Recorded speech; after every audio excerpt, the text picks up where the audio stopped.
Good afternoon, one and all. Today we are going to discuss some operating system and programming concepts.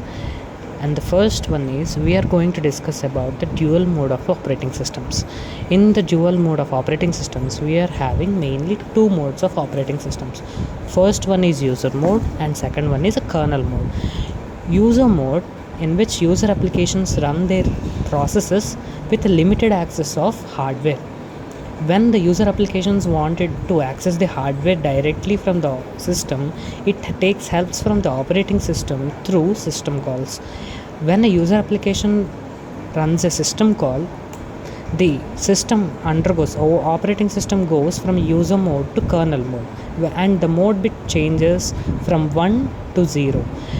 These system calls are activated when the user applications raise some request to the operating system, and the kernel mode is the mode in which the system initially starts, in which the bootstrap program will be running in the kernel mode when we start the system, and when the user applications need the resources from the hardware, these kernel modes will be activated and the resources will be handled and the interrupts will be handled through the IO management system, and the request will be given through the responses.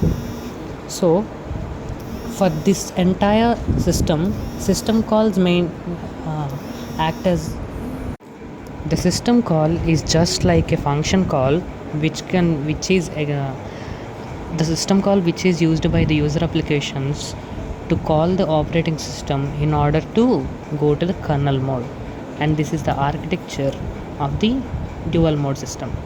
And the second topic is compiler. Compiler is a translating program that translates the instructions of high level language to a machine level language, that is to the source program to the compiled executable program. So we are having multiple phases of a compiler: lexical analysis, syntax analysis, semantic analysis, intermediate code generation, optimization, code generation, and code linking. In compiler, we will be converting whole code into the machine level language at a time.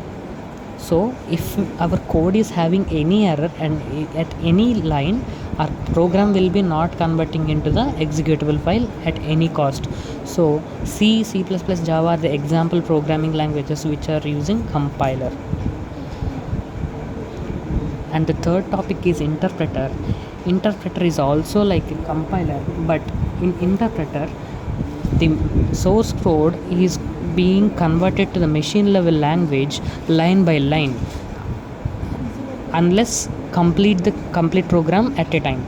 Here, even if our program is containing any error in the 10th line, the code will be run from the first 9 lines, and the error will be shown at the 10th line. So this is the major difference between compiler and the interpreter.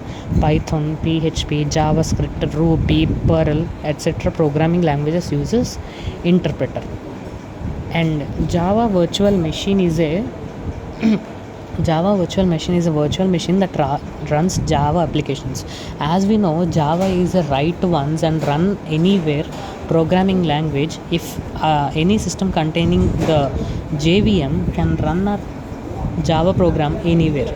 So in the JDK, we are having Java runtime environment, and we are having Java virtual machine in the Java runtime environment along with the libraries.